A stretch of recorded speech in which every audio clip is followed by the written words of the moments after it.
Spice is cheap, it's very accessible, and it is growing. A growing problem in Southwest Florida, synthetic pot known as spice is becoming a pretty big concern. Rehab centers and shelters say they're seeing a spike in its use. 4 in Your Corner's Deborah Souverain speaking to people who have used the dangerous drug, and she joins us now with more. Deborah? And I spoke to 2 people who have used the drug called spice. They tell me it's no longer being sold in smoke shops, but actually just on the street. And they tell me it's becoming a growing problem. You okay?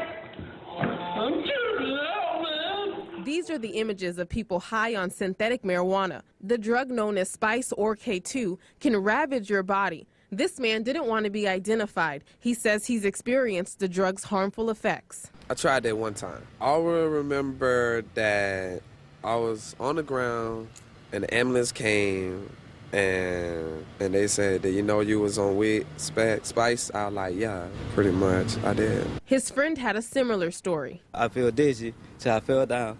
So I went to the hospital and stuff like that.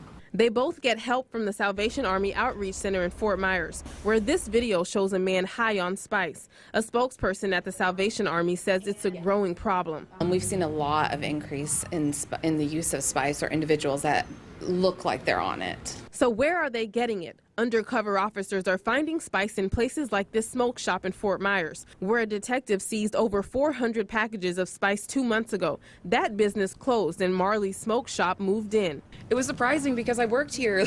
I worked here and didn't know it happened. Everything, if it's illegal, get it out. It's not worth it. The drug doesn't consist of marijuana, but rather other plants that are sprayed with a potentially deadly cocktail of chemicals. By and large, 90% of it is chemicals that are fillers. Brandon, a psychiatrist at the White Sands Rehab Center, says the drug, which is often marketed to attract children, is growing in popularity because it's cheap and doesn't appear on most drug tests. Drugs are coming out more because what they're able to do is they're able to stay one step ahead of law enforcement.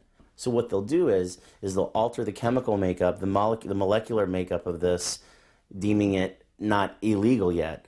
Someone who tried it had this advice. Do not try it. Don't smoke it. Leave it alone. You heard from those 2 men who tried spice. They say it's just not worth it, and it's mainly because you don't know what you're taking when you do smoke it.